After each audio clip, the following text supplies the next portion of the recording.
Sabe, hoje em dia todo mundo fala de IA, né? Parece que surgiu assim, do nada. Mas a verdade é que a inteligência artificial tem uma história, longa, cheia de sonhos gigantescos, uns momentos de quase desistência, os famosos invernos, e também uns saltos de tecnologia que, nossa, mudaram o jogo. Bem-vindos a esta nossa conversa sobre a jornada da inteligência artificial. A ideia aqui é desvendar como a gente saiu daquelas primeiras ideias de máquinas pensantes para chegar nessas ferramentas de hoje que criam texto, imagem, código, nossa, quase tudo. Vamos mergulhar um pouco nos conceitos, nos altos e baixos, sabem? E nas tecnologias que foram abrindo esse caminho. A gente se baseou em vários artigos e pesquisas que contam essa história. Ok, então, para começar do começo mesmo, o que é, afinal, inteligência artificial? O que faz uma máquina parecer ou até agir de forma inteligente? É só um programa de computador mais espertinho? Olha, é um pouco mais que isso. Em essência, a IA é um campo da ciência da computação, tá? O foco é criar sistemas ou máquinas mesmos capazes de fazer coisas que normalmente a gente pensaria que só o humano faz. Tipo, aprender com a experiência, raciocinar para resolver um problema, tomar decisões, entender a nossa linguagem e até, veja só, ser criativa. Criativa? Interessante isso. Sim. E olha, ela já está em todo lugar, muitas vezes a gente nem nota. Sabe aquela recomendação de filme na Netflix que parece que lê os seus pensamentos? Acontece direto. Ou Spotify que sugere a música perfeita para aquele momento, a câmera de celular que acha os rostos na foto, o tradutor automático que salva a gente em viagem, né? Nossa, salva mesmo. Até aquele sistema que lê o texto de uma imagem escaneada, sabe? O tal do OCR. Tudo isso tem IA ali rodando por baixo. E doido pensar como isso entrou no nosso dia a dia sem a gente nem perceber direito. Mas, existe diferença entre esses tipos de IA? Porque, sei lá, meu assistente de voz às vezes parece genial, mas outras vezes nem tanto. É uma ótima pergunta. A imensa maioria do que a gente usa hoje é o que chamamos de IA fraca ou limitada. O termo técnico é ANI. Artificial Narrow Intelligence. Ela é, excelente em tarefas bem específicas. Entender seu comando de voz, jogar xadrez super bem, dirigir um carro em certas condições, achar a melhor rota no mapa. Mas o ponto é, ela foi treinada para aquilo. Ela não sai aprendendo coisas novas sozinha depois que o treinamento acaba, sabe? Entendi. Ela é boa em uma coisa só. Seu General Intelligence. Essa seria uma IA com a flexibilidade cognitiva parecida com a nossa, de um humano. Capaz de aprender, raciocinar, se adaptar a praticamente qualquer tarefa ou contexto. Sozinha. Uau! Mas isso sim, ainda é uma meta bem distante. Coisa mais para ficção científica, por enquanto. Tem gente que até fala numa superinteligência, ASI, que seria além da capacidade humana.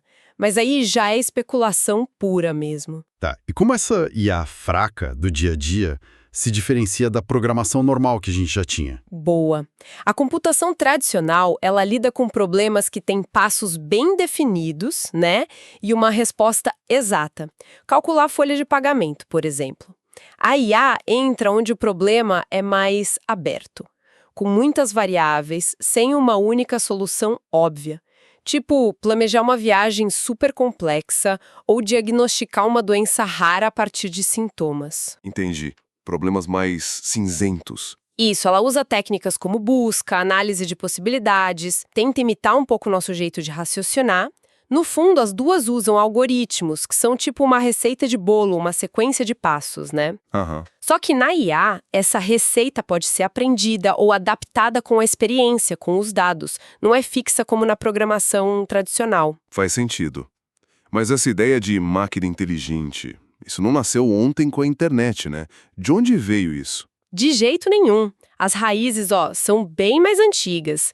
Dá pra gente voltar lá para 1936 com Alan Turing e a máquina de Turing.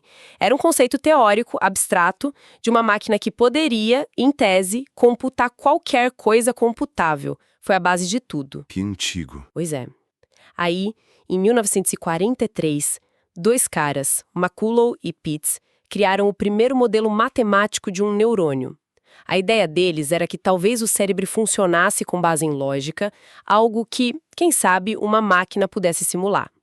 Eram ideias assim, muito à frente do tempo. Plantaram a sementinha. E quando que virou um campo de estudo mesmo? O marco zero oficial, o nascimento da IA como disciplina de pesquisa, foi em 1956.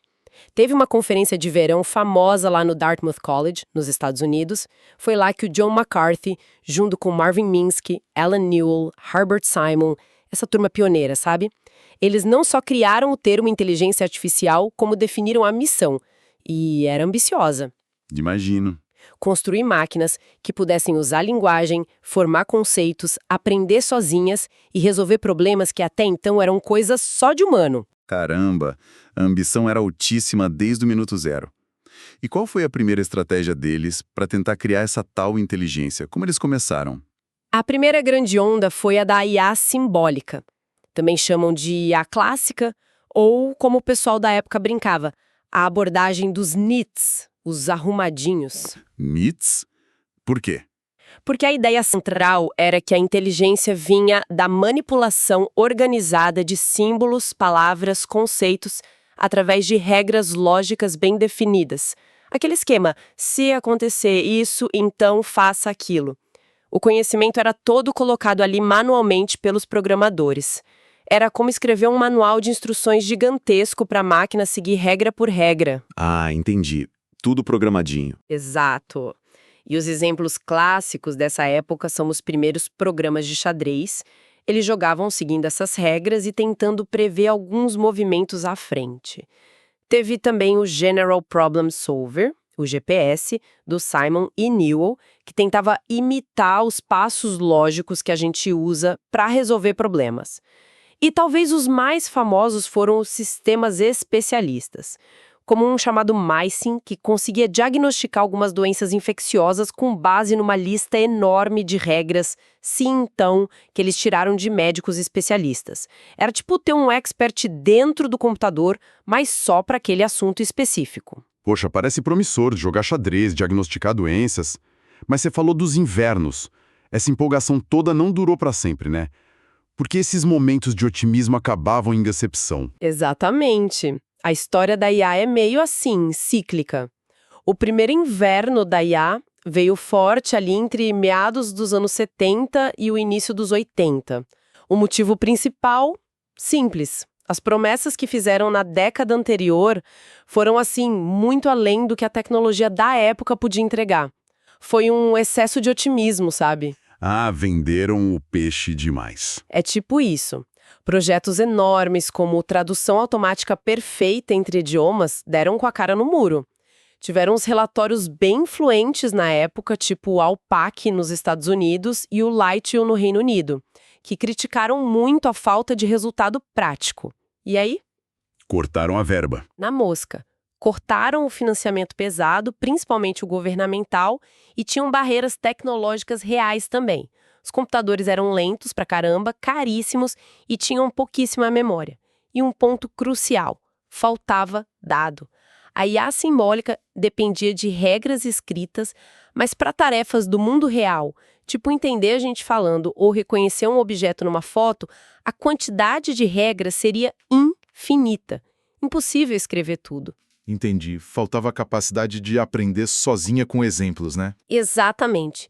Era como tentar ensinar um bebê a reconhecer todos os bichos do mundo só descrevendo eles, sem nunca mostrar uma foto ou o bicho de verdade. Não ia rolar. A consequência foi um banho de água fria geral. Agências importantes como a DARPA, nos Estados Unidos, que bancavam muita pesquisa, fecharam a torneira, muitos projetos foram cancelados e vários pesquisadores brilhantes acabaram mudando de área. O otimismo virou pessimismo, quase depressão na área. Pesado, um verdadeiro balde de água fria. Mas a área sobreviveu. Como que ela conseguiu sair desse primeiro inverno e voltar a andar? Qual foi a faísca para recomeçar? A virada veio com uma mudança de filosofia, que foi ganhando força ali nos anos 80, 90. O aprendizado de máquina, o famoso Machine Learning, ou ML. A ideia fundamental mudou radicalmente. Em vez da gente dar as regras prontas para a máquina, a gente começou a pensar: E se a gente der para ela um monte de exemplos dados e deixar que ela aprenda as regras e os padrões sozinha? Ah, uma abordagem diferente. Totalmente. Isso deu força para uma abordagem rival da simbólica, a conexionista. Essa era associada aos scruffs, os desgrenhados, em oposição aos neats arrumadinhos. Essa galera se inspirou mais na estrutura do cérebro humano, sabe? Com os neurônios todos conectados, e aí eles criaram as redes neurais artificiais, conceitos antigos até, como o Perceptron lá de 1958, e modelos novos como as redes de Hopfield, de 82, ganharam uma nova vida com essa ideia de aprender com dados. Redes neurais. Soa complexo. Mas qual a ideia básica por trás delas? Como é que elas aprendem assim? Imagine uma rede tipo uma teia com um monte de pequenos processadores ligados entre si, os tais neurônios artificiais. Cada ligação dessa tem um peso, uma força, digamos. Quando você mostra um exemplo para a rede, sei lá, a foto de um gato, a informação passa por essas ligações. Se a rede acerta e diz, é um gato, ótimo. Se ela erra e diz, é um cachorro... Aí ajusta. Exato. Ela ajusta os pesos dessas conexões para tentar acertar da próxima vez. Fazendo isso com milhares, milhões de exemplos, a rede vai ajustando esses pesos e, na prática, aprendendo a reconhecer os padrões que definem um gato, mesmo que a gente nem saiba descrever esses padrões com regras exatas. Interessante. Ela acha o padrão sozinha. Isso. E essa abordagem se mostrou muito mais poderosa para problemas complexos, ambíguos, sabe? Onde os padrões são sutis, difíceis de botar numa regra assim, então, como reconhecer voz, escrita manual, objetos em fotos. Foi aí que a gente começou a ver aplicações mais robustas melhorando pra caramba, filtros de spam que realmente aprendiam que era lixo eletrônico, sistemas de OCR que finalmente funcionavam bem para digitalizar documentos, os primeiros sistemas de reconhecimento de voz que entendiam mais do que só comandos simples. Poxa, parece que aí sim tinham achado o caminho. Mas a história se repete, né? Não teve outro período de baixa, mesmo com as redes neurais engrenando? Teve sim. Um segundo inverno da IA. Foi mais curto, mas aconteceu ali no finalzinho dos anos 80, começo dos 90. Dessa vez, parte da culpa foi do mercado de sistemas especialistas. Ele tinha inflado muito e depois murchou. Eles eram caros para fazer, caros para manter, muito específicos, não serviam para problemas um pouquinho diferentes e bem frágeis. Qualquer coisa fora do script quebravam. Entendi, não eram flexíveis. Nada flexíveis. E as redes neurais, apesar do avanço teórico, ainda esbarravam nos limites práticos da época. Treinar redes grandes com muitas camadas, o que a gente chama hoje de deep, profundo, exigia um poder de computação que simplesmente não existia de forma acessível. Era caro demais. Faltava máquina. Faltava máquina e faltava dado em volume. Conseguir dados de qualidade, em grande quantidade, ainda era um desafio enorme, custava muito dinheiro. Até uns hardwares especializados que usavam para IA simbólica as Lisp Machines perderam mercado. A promessa das redes neurais era incrível, mas os computadores da época ainda não davam conta do recado, sabe? Faltava esse músculo computacional para a coisa decolar de vez. E aí, chegamos perto dos dias de hoje.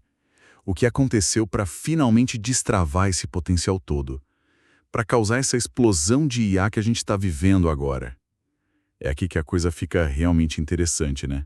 Exatamente. Esse renascimento espetacular da IA, que começou a pegar tração ali por meados dos anos 2000 e explodiu mesmo por volta de 2012, foi resultado de uma tempestade perfeita, sabe? A convergência de 3 fatores que foram cruciais. 3 fatores. Quais? A aprendizagem profunda. São redes neurais com muitas, mas muitas camadas internas, por isso profundas.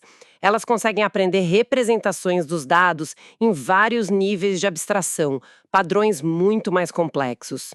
O marco inicial foi ali por 2006, com as Deep Belief Networks. Mas o divisor de águas mesmo foi em 2012. Uma rede chamada AlexNet usando Deep Learning, ganhou uma competição super importante de reconhecimento de imagens, a ImageNet, por uma margem, assim, absurda. Aí todo mundo viu o poder daquilo. E outras inovações, como as LSTMs, que resolviam problemas de memória das redes antigas, também foram essenciais. Ok. Algoritmos melhores. Qual o segundo fator? O segundo foi o Big Data. A internet explodiu, vieram as redes sociais, os smartphones. De repente, a gente começou a gerar uma quantidade de dados que ninguém nunca imaginou. A cada segundo, texto, foto, vídeo, áudio. Uma avalanche de dados. Exatamente. E esse volume massivo de dados era o combustível perfeito que os modelos de Deep Learning precisavam para aprender de forma eficaz. Não adianta ter um motor potente sem gasolina, né? Os dados viraram o novo petróleo, como dizem. E o terceiro fator? Imagino que seja a máquina que faltava. Bingo. O terceiro foi a infraestrutura computacional. E aqui a estrela são as GPUs, as unidades de processamento gráfico. As placas de vídeo de videogame? Essas mesmas. Elas foram feitas originalmente para rodar gráficos de jogos, que exigem muitos cálculos em paralelo. Aí, alguém percebeu que essa arquitetura, com milhares de núcleos trabalhando juntos, era perfeita para os cálculos matemáticos repetitivos e massivos das redes neurais, basicamente. Muita álgebra linear. O custo de processamento e de armazenamento caiu drasticamente, e a computação em nuvem democratizou o acesso a esse poder todo. Qualquer pesquisador, qualquer empresa pequena podia alugar esse poder computacional. Quer dizer que meu videogame ajudou a turbinar IA, que coisa. De certa forma, sim. As GPUs são muito, muito mais eficientes que as CPUs normais para esse tipo de cálculo paralelo. Empresas como a NVIDIA sacaram isso cedo e investiram pesado. Tem umas histórias ótimas dos pioneiros, tipo o Andrew Ng em 2008, Geoff Hinton em 2009, tendo aquele estalo, sabe? Nossa, com GPU a gente acelera o treino dessas redes em 10, 50, 100 vezes. Foi uma virada de chave absurda. E esse renascimento trouxe a IA que a gente conhece hoje. O Google Tradutor que funciona incrivelmente bem, o reconhecimento facial que desbloqueia o celular na hora, assistentes como Alexa, Siri e também aquelas vitórias simbólicas que mostraram o salto. O Deep Blue ganhando do Kasparov no xadrez em 97 foi um marco. Mas talvez mais impressionante ainda foi o AlphaGo da DeepMind ganhando do campeão mundial de Go, Lee Sedol, em 2016.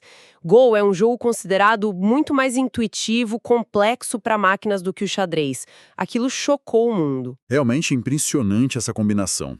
Algoritmo inteligente, muito dado e poder de fogo computacional. Mas agora, parece que a gente entrou numa outra fase ainda mais maluca, talvez. Não é só IA que analisa, é IA que cria. Que história é essa de IA generativa? Você tocou no ponto central da revolução que a gente está vivendo agora. Até pouquíssimo tempo atrás, a maior parte da IA era o que a gente chama de analítica ou discriminativa. O trabalho dela era olhar para dados que já existiam e basicamente classificar. Isso aqui é spam ou não é? Tem um tumor nessa imagem ou não? Ou prever. Qual a chance desse cliente comprar de novo? Qual vai ser o preço dessa ação amanhã? Ela trabalhava com o que já existia. Certo, ela entendia o passado para prever o futuro ou classificar o presente. Perfeito. A IA generativa faz algo diferente. Ela cria conteúdo novo, original. Algo que não existia daquela forma antes. Pode ser texto, código de programação, imagem, música, vídeo, até dados sintéticos, dados falsos mais realistas para treinar outras IAs. Ela aprende os padrões, a estrutura, a gramática dos dados com que foi treinada e usa isso para gerar exemplos inéditos. Geralmente a partir de uma instrução nossa, um comando, que o pessoal chama de prompt. E que tipo de mágica tecnológica está por trás disso? Como ela cria do nada? Bom, não é bem do nada, né? Ela aprendeu com muita coisa antes. Mas as arquiteturas por trás são fascinantes. Tem as GANs, as redes adversárias generativas, lá de 2014. São duas redes que competem.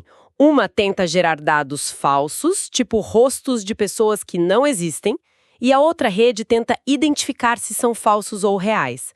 Nessa briga, o gerador vai ficando cada vez melhor em criar coisas que enganam o discriminador, coisas super realistas. Uma competição interna. Que interessante. Exato. Mas a grande estrela dos últimos anos, principalmente para texto, são os Transformers, de 2017. Eles têm um negócio chamado mecanismo de atenção. Isso permite que o modelo entenda o contexto e a relação entre palavras, mesmo em textos bem longos, sabe? Algo que era um desafio enorme para as redes anteriores.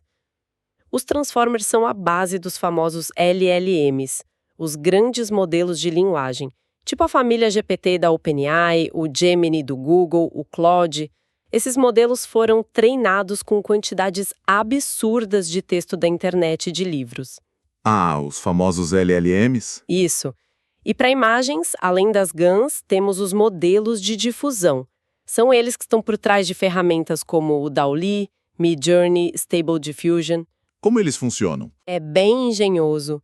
Eles aprendem a pegar uma imagem e adicionar ruído aos pouquinhos, até ela virar só ruído, estática. E depois aprendem o processo inverso. A partir de um ruído aleatório e de um comando de texto, o prompt, eles aprendem a tirar o ruído de forma controlada para gerar uma imagem limpa que corresponde àquele texto.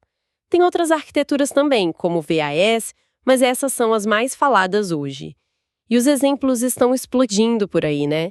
O ChatGPT mantendo conversas super coerentes, escrevendo textos sobre qualquer coisa.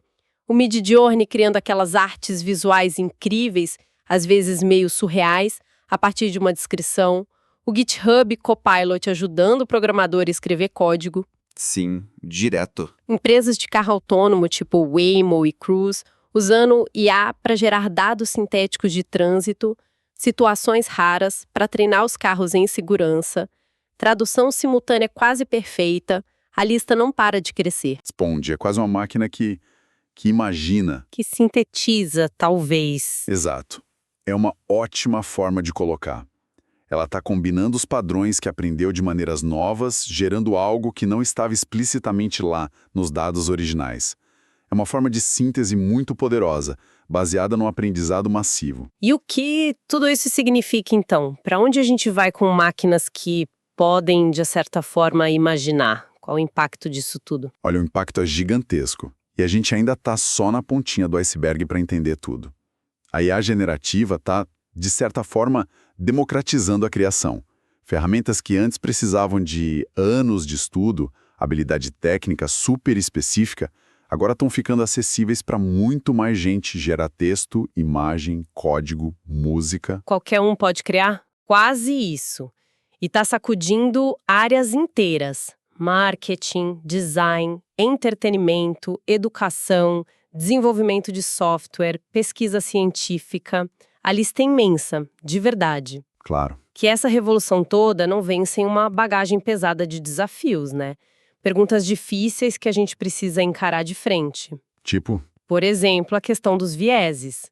Se os dados que a gente usa para treinar esses modelos têm preconceitos da nossa sociedade, racismo, sexismo, etc., a IA pode aprender e até amplificar esses vieses nos resultados que ela gera. Isso é sério. com certeza. Outro ponto super crítico é a desinformação. Esses modelos podem alucinar, sabe? Inventar fatos com uma confiança que assusta. E a facilidade de criar deepfakes, vídeos ou áudios falsos super realistas ou notícias falsas em escala industrial é bem preocupante para a democracia, para a confiança. Sim, já vimos um pouco disso. Tem toda a discussão sobre propriedade intelectual.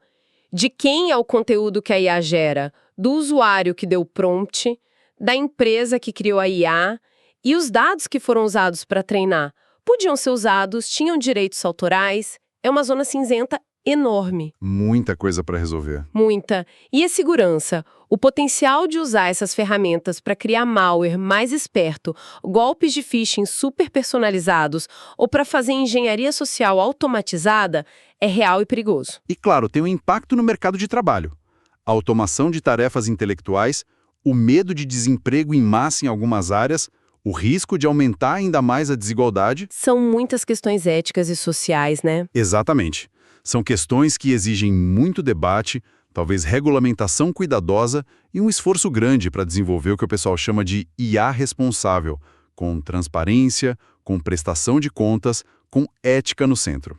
Ufa, é uma jornada e tanto mesmo. Dos sonhos lá de 1956, passando pelos invernos até essas máquinas criativas e cheias de dilemas éticos de hoje. Essa nossa conversa já trouxe bastante luz, mas fica aquela sensação de que ainda tem muito mistério em como elas realmente pensam ou aprendem, né? Talvez seja um bom gancho para a nossa próxima exploração. Bom, recapitulando um pouco o que a gente conversou, a inteligência artificial não é um raio em céu azul. Definitivamente não. Ela é fruto de mais de 70 anos de trabalho, desde aquela conferência em Dartmouth, de muita tentativa e erro, de momentos de euforia e daqueles invernos de frustração. Mas, acima de tudo, é resultado de muita persistência e engenhosidade humana. Entender esse passado todo não é só curiosidade, né? É fundamental para a gente conseguir navegar o presente e principalmente o futuro dessa tecnologia com um pouco mais de consciência. Perfeito. E talvez fique uma reflexão final para o pessoal que está ouvindo a gente, agora que a gente tem máquinas que podem não só analisar o mundo, mas também criar representações, conteúdos novos sobre ele, de formas que antes eram exclusividade nossa. Como isso muda o jogo? Como essa capacidade nova redefine o que significa ser criativo, ou ser inteligente, ou mesmo ser humano, numa era em que a nossa colaboração ou talvez competição com a inteligência artificial fica cada vez mais intensa. O que a gente vai valorizar na inteligência humana daqui para frente? Fica a pergunta no ar.